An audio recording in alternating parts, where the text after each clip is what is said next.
Hi and welcome back to the second instalment of Painting Krampus.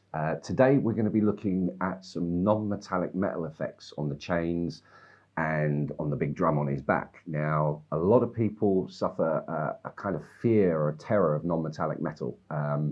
It's actually very easy. So all we're going to do is where you would usually use like a metallic paint, a silver paint, something like that, we're just going to exchange that for grey. And when it comes to highlighting the model, where you'd normally go around the edges with a brighter silver, we're just going to add white to the grey to give us contrast and a metallic effect. So without further ado, let's crack on. So starting on the chains, we're going to go for a base coat of Great Coat Grey. It's kind of like a blue grey, so that works really well for steel. So grab a blob of that, pop that on my palette. And I'm going to be watering this down about 3 to 1. It shouldn't take more than a single pass to do this because our highlights are going to build up over the top anyway. So give that a good mix. Now, because these are quite small chains, I'm going to be using a size 0 brush on this one. That's ready to go. So I'm just going to focus on this area here. So with the base coat, you can be reasonably liberal with that. I'm just making sure that the top edges and the bottom edges of the chain are covered. And then there'll be a little black line that we leave around the chains to add separation between the chains and the cloak. Now with those deep grooves, I'm just going to work the point of the brush in there. But any dark areas that we leave will just add a little bit more contrast to the non-metallic metal effect later on anyway. And down on the hook there as well, so we've got a different shape to play with. So the next stage to this, we're just going to grab some white and mix that in with our Great Coat Grey, and we're looking for about a 50-50 mix.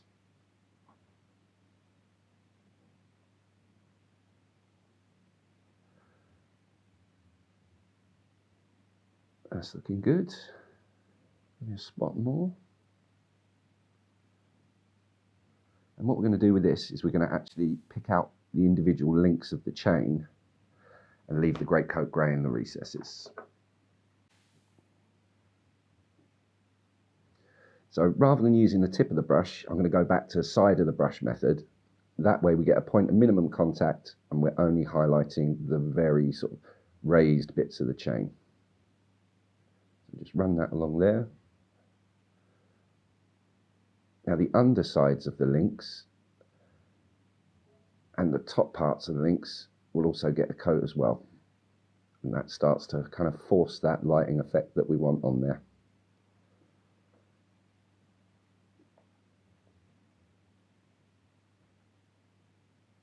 And already we're starting to see that non-metallic effect come in.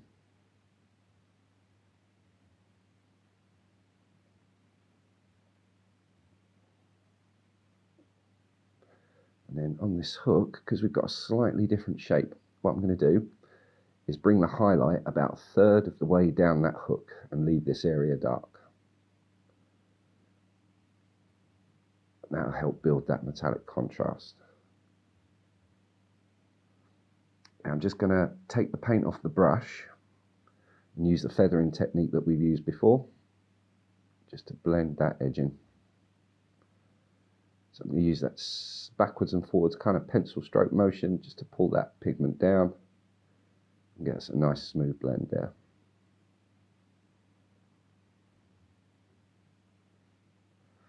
And that's that stage done. So you can see we've got these raised areas starting to catch the light and we've got the dark grey in the shadow there. Next stage, once again, we're just going to add a little bit more white. So this time we are looking about a region about 70% white to about 30% of the grey. And this is where we start focusing our highlights. So we've got the top areas of the chain here. They're going to catch the light more than the links underneath. So I'm not actually going to highlight these bits underneath at all. I'm just going to highlight the main body of the chain here and then just along the top edges of these sideways parts. So once again, using the edge of the brush rather than the tip, just bring that across there, and that really forces those lighting effects.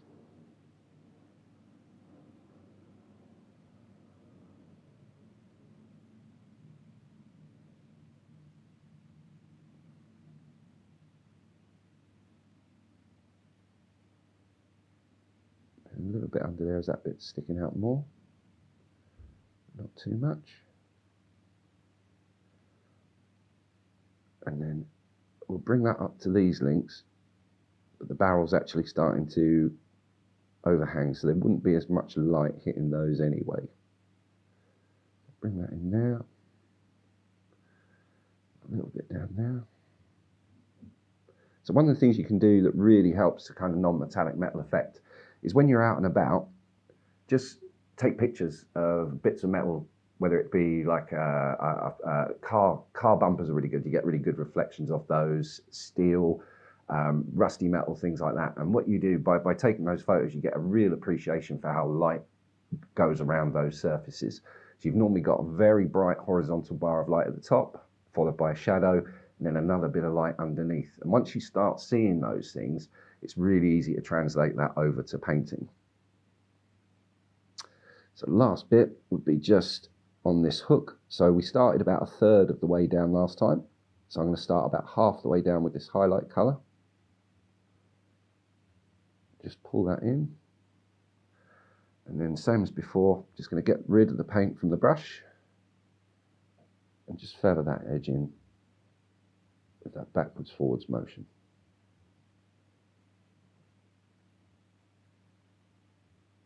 Pull the pigment down.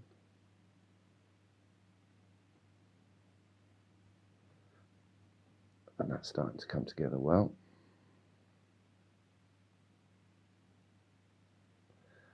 Just dampen that brush for the last bit. So no paint on the brush, just a little bit damp. Just feather out that final highlight. And now we're really starting to see the difference between the dark areas and the light areas. So, last bit on the highlights before we start coming back with shading. So this time, this is going to be pure white.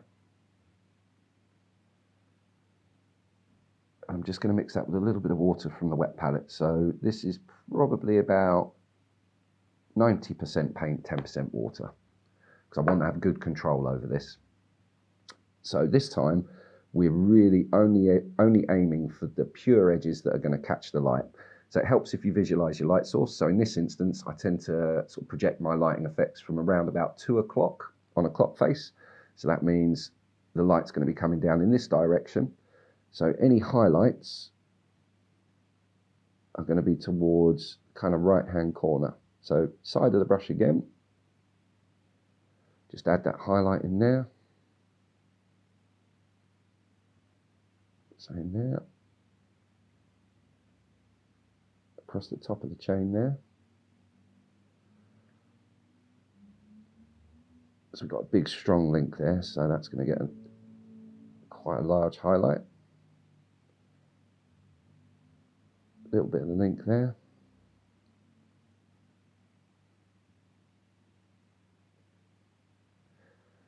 Same there. So we're really forcing those lighting effects. A little bit out. A little bit underneath that one there. And I think I've said this about a dozen times in the previous video. If you just kind of repeat the maxim of light next to dark, you'll start to see those that contrast build. Now, when we get to the chain, rather than the hook, rather than focusing on the flat area, I'm going to run the brush around the edge, starting right at the top, using the side of the brush. This is just going to catch the very edge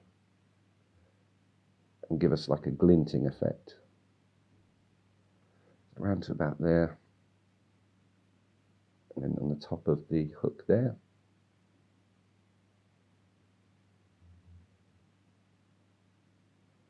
And then just bring that in so that the tip is almost pure white.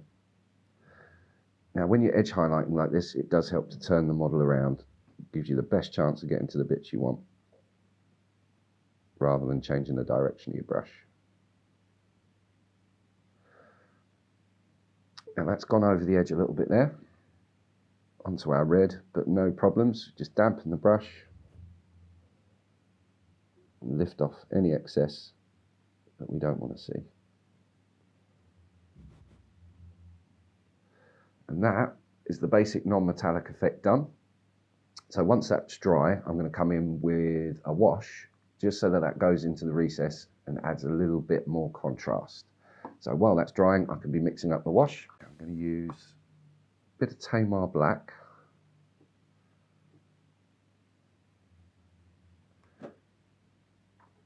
Just to add some depth. And then I'm going to use a GW shade, so Games Workshop shade, Agrax Earth shade.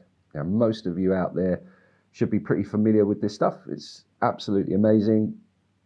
Instant shading, one pass with a beautiful fade on it. So, because I want this to have some depth in the links, I'm not going to water this down. So that's a little spot of Tamar Black with Agrax Earth shade. Now, the only thing I've got to be careful of is making sure that the previous layer is dry, because if it's not, this is going to make an awful mess. But under these lights, we're looking good. So I'm going to load the brush up. And I tend to fill this up. So if I can see a bead of paint or the wash forming at the end there without dropping, that's about the right amount on the brush. And then that will just get placed over the top. And you can let this run a little bit around the edge of the chain as well, because that will give a little bit more separation between the chain and the robes. And that will give us some really nice dark shading in the recesses of the chain and make our highlights jump out. Now when it comes to this hook, I'm just going to place a bit, because I want the main sort of flat area to catch the light. So I've dampened the brush. And as before, I'm just going to feather that shade out.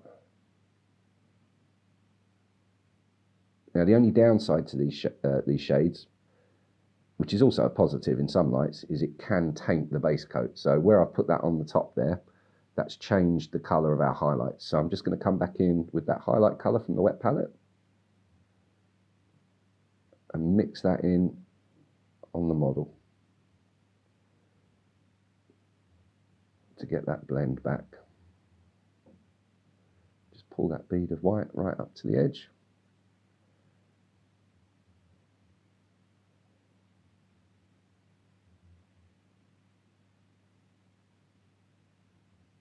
And feather that out.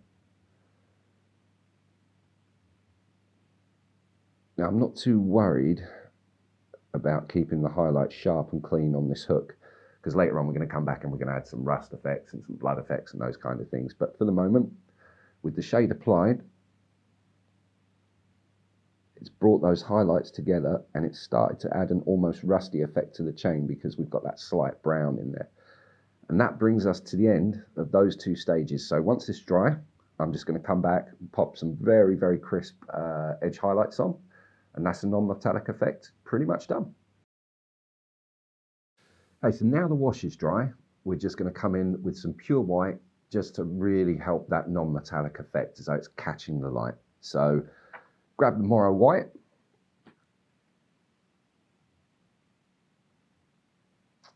a little blob of that, and I'm going to water that down by about a third. So 2 parts paint, 1 part water. Once again, just so I've got a little bit more control over the paint, we don't want it running everywhere. Now I'm going to make sure that I've only got paint on the tip of the brush, because I want to be very accurate with this. So working on this area, these corner bits are going to catch the light. So just using the edge of the tip, just going to bring that lighting effect in there. And then the same along here. And any edges that are facing upwards to that 2 o'clock point that we were talking about earlier. So a steady hand helps with this one.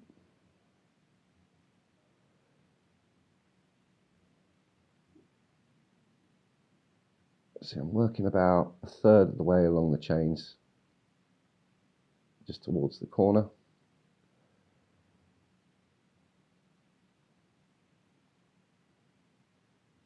And as you're laying that down, you can feather that as you go, just by working the white backwards and forwards.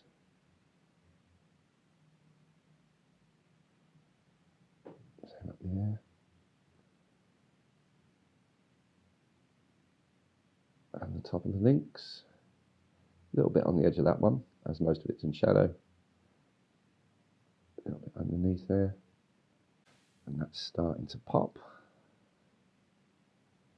The extreme contrast is one of the ways to get non-metallic metal to work. So with our wash dried in the recesses nice and dark and our highlights on the edge, we're really forcing that metallic effect. And then just because it's a slightly different shape, if we move to the hook, just going to put the white at the tip. And so using that sketching motion to just draw that pigment out. Take off most of what's on the brush, and then I'm just going to run this around the edge. The pure edge highlight. Just feather that out.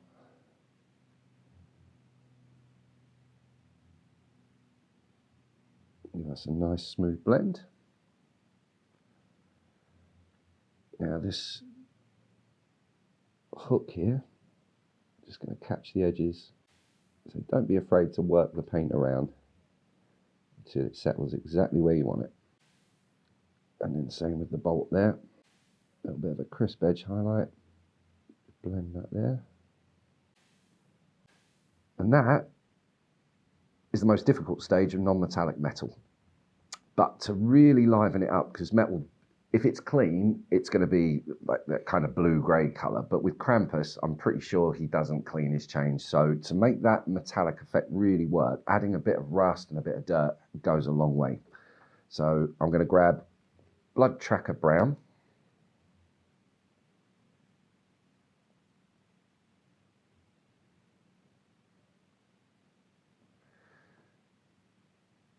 That's a nice sort of muddy brown colour. And then one of my favourite things is to grab a little bit of fluoro paint. So for this one, I'm going to add a spot of fluoro orange. Bright yet slightly see-through colour that catches the light really, really well. So with the brown and the fluoro together, that gives us a good rust effect.